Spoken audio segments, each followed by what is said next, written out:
Hello, guys. Till now, I have completed Anglo-Saxon poetry and Beowulf and all these things. Now, I am going to discuss about the role of Christianity and Christian people and religion in Old English period and means Anglo-Saxon poetry. It is very crucial. Okay, we need to know that it is very important. So let's start.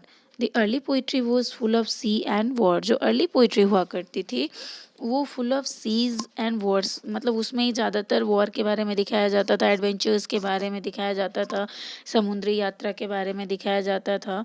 But it was pagan, but it was not E religious. Means वो लोग पहले के जो लोग होते थे ना, वो लोग क्या होते थे, मतलब एक से अधिक धर्म को मानने वाले होते थे.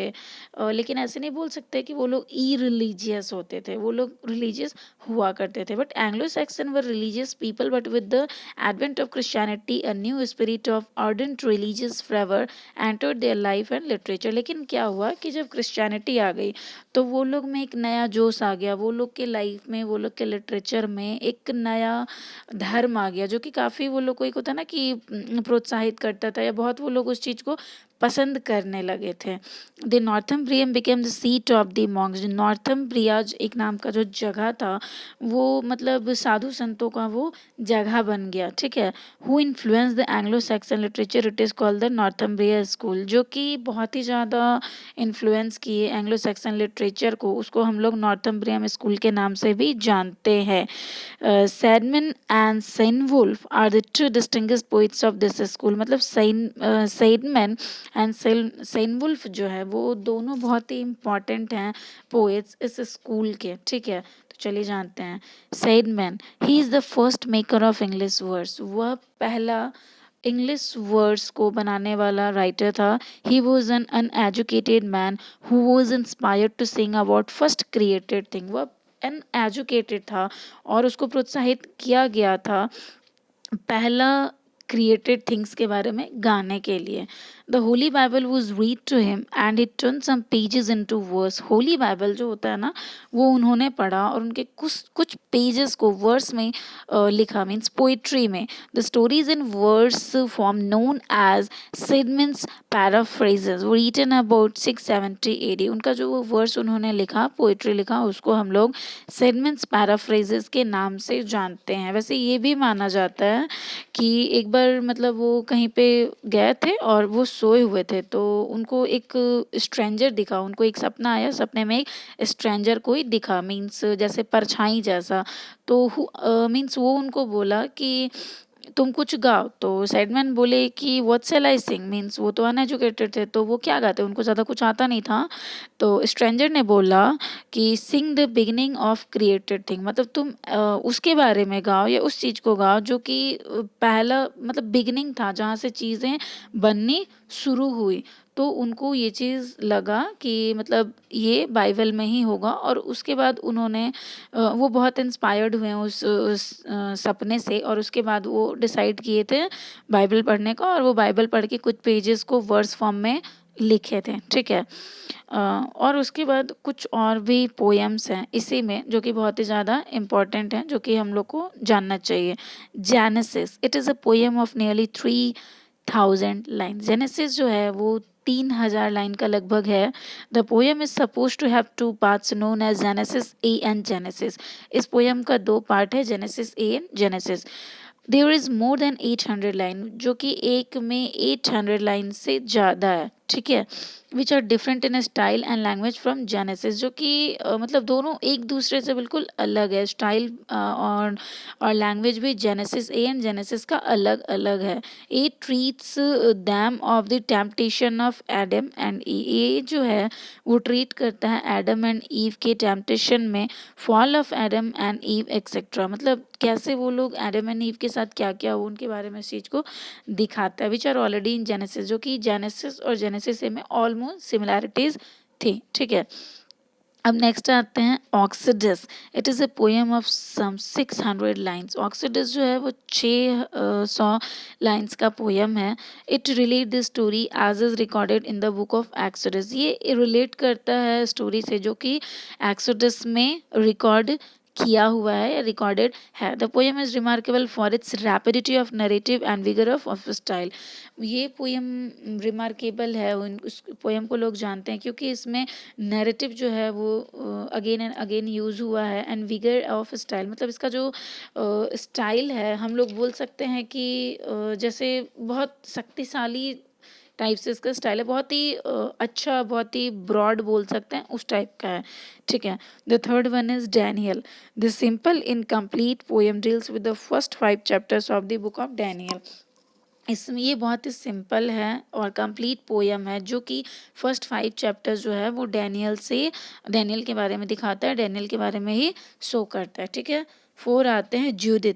It is a poem of fragmentary poem of some 350 lines. The subject was formed in a sofa fashion. Okay, ये एक मीन्स बोल सकते हैं कि 2-3 पार्ट वाइज ये पोयम है, टूटा हुआ मतलब टूटा हुआ पार्ट वाइज पोयम है जो कि 350 लाइन्स का है।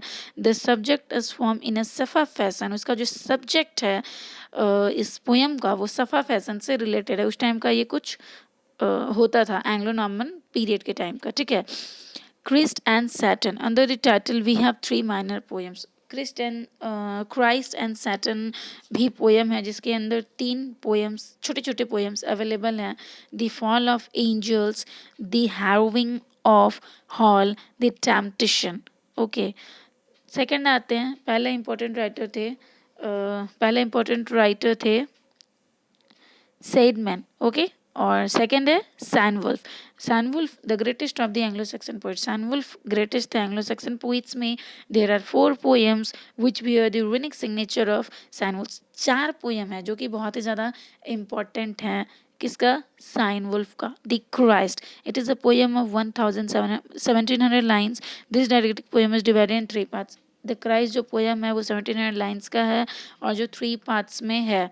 फर्स्ट है नेटिविटी, सेकंड है ascension and the third one is the day of judgment, ठीक है। ये पोएम है, इसका 3 माइनर पोएम्स इसके अंदर है। सेकंड है Juliana. It is the first poem of Cynewulf. Juliana जो है फर्स्ट पोएम है साइनवुल्फ का। The poem is based upon a Latin prose work जो कि लैटिन प्रोज वर्क पे बेस्ड है। It narrates the life and martyrdom of saint Juliana. संत Juliana जो है उनका जो भी लाइफ है और बोल सकते हैं कि मैटरडम है उस पे ये पोयम मतलब शहादत बोल सकते हैं कि उनका जो ज़िंदगी है और शहादत है उसी पे ये पोयम पूरा डिपेंड है। उसके बाद है the fates of the apostles. It is a poem of 122 lines. मतलब फेट्स ऑफ द एपिस्टल्स जो है ये पोयम है 122 लाइन्स का। It record the story of Helena and her son Constantine. इसमें स्टोरी है Helena and her son Constantine का। Guys मैं यहाँ पे डीपली नहीं जा रही हूँ क्योंकि these are not that much of important, don't need to go in depth, okay. Means अगर हम लोग थोड़ा मोड़ा भी इसके बारे में नॉलेज रखते हैं तो it is very helpful to us, okay. And उसके बाद है Andreas. It records the story of saint Andreas. Means ये रिकॉर्ड मतलब इसमें सेंट एंड्रेस का स्टोरी है। एंड्रेस में he cross the sea, rescue his friend saint Matthew from the Ethiopians. Means वो क्या करते हैं, एक बहुत ही ज़्यादा सी रेस्क्यू करते हैं जो कि बहुत ही ज़्यादा एक होता है ना कि मतलब बहुत ठोस रहता है अपने फ्रेंड को रेस्क्यू मतलब अपने फ्रेंड के लिए। मैथ्यू जो कि एथियोपियन से बिलोंग करता है, ठीक है। उसके बाद आते हैं the Phoenix. The poem is about the mythological bird Phoenix. ये पोएम है एक माइथोलॉजिकल बर्ड होती है फोइनिक्स उसके बारे में, ठीक है। Which after each 1000 years burns itself to be reborn. जो कि क्या करती है हर 1000 साल के बाद वो खुद को जला लेती है ताकि वह खुद से फिर से जन्म ले पाए। अपने जन्म के लिए दोबारा जन्म लेने के लिए वो खुद के बॉडी को जला लेती है हर 1000 साल में। The poem is allegorical as well as highly symbolic of Christ and Christian faith. यह पोएम जो है वो एलिगोरिकल है और बहुत ही हाईली सिंबलिक है क्रिश्चियन का और क्रिश्चियनिटी फेथ का। The dream of the rood, it is the earliest dream poem in English literature. The dream of the rood जो है ये अर्लीस्ट पोएम है इंग्लिश लिटरेचर का। It is a poem of 156 lines divided into 3 parts. ये poem है 156 lines का divided into 3 parts, जो कि 3 भाग में डिवाइड किया हुआ है। The opening words of the dreamer, first ये हो गया 1 to 27 लाइन्स जो है the opening words of the dreamer के पार्ट में है। The words spoken by the rood 28 to 127 lines में ये है। And the third one was the words of the dreamer after the dreamer is over, जो कि 122 लाइन से 156 lines तक है। The next one is Guthalak. It is a poem of 13,017 lines. Guthalak जो है 13,070 lines का है. The poem is divided in two parts, जो कि 2 parts में डिवाइड किया हुआ है ये poem. Riddles. It is a collection of 95 riddles found in the Exeter book. Exeter book में इसको हम लोग मतलब रिडल्स अवेलेबल है, जो कि 95 रिडल्स वाला कलेक्शन है इसका। 95 रिडल्स का कलेक्शन है जो कि एक्स्टर बुक में अवेलेबल है। Judith, it is one of the finest pieces of Anglo section religious poetry. Judith जो है इट मतलब एक finest pieces of Anglo section religious poetry का है, बहुत ही फेमस है। ओके तो ये हो गया हम लोग का आज का। And I will upload another video on Anglo-Saxon prose due to network issue. I didn't means upload yesterday any video. So sorry guys, but tomorrow I will upload another video on Anglo-Saxon prose and characteristics of Anglo-Saxon prose and all these things. Okay, so bye, and please like, share, and subscribe my channel. Thank you.